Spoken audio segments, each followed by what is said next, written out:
নমস্কার বন্ধুরা, রান্না করব চিংড়ি মাছের মালাইকারি। চিংড়ি মাছগুলো ভালো করে ধুয়ে বেছে নিয়েছি। এবারে লবণ, হলুদ, সামান্য লঙ্কার গুঁড়ো দিয়ে ম্যারিনেশন করে রাখবো। বানিয়ে নেব একটি মশলা।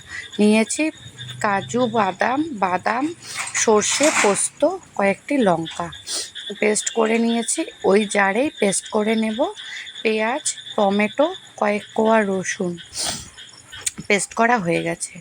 কড়াতে তেল গরম করে নিয়েছি। এবারে মাছগুলো ভেজে নেব। মাছগুলো ভালো করে লাল লাল করে ভেজে নিয়েছি। ওই তেলেই ফোড়ন দিয়ে দেব গোটা গরম মশলা, তেজপাতা। এবারে দিয়ে দেব পেস্ট করে রাখা পেঁয়াজ, টমেটো। মশলাটা ভালো করে মিশিয়ে নেব। দিয়ে দেব লঙ্কার গুঁড়ো, হলুদ, লবণ পরিমাণ মতো। মশলাটা ভালো করে কষিয়ে নিয়েছি। এবারে দিয়ে দেব আগে থেকে বেটে রাখা কাজু, বাদাম, সর্ষে, পোস্তর পেস্ট। আবারও মশলাটা ভালো করে ভেজে নেব। মশলা থেকে যখন তেল ছেড়ে আসবে দিয়ে দেব দুধ দিয়ে ভালো করে মিশিয়ে দেব। এবারে কিছুক্ষণ ফুটতে দেব। গ্রেভিটা ফুটে এসেছে। দিয়ে দেব ভেজে রাখা চিংড়ি মাছগুলো।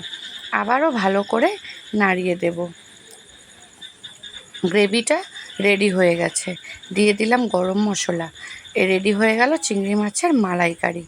এভাবে বাড়িতে বানিয়ে খাবেন, ভালো লাগবে। ভালো লাগলে লাইক, কমেন্ট করবেন।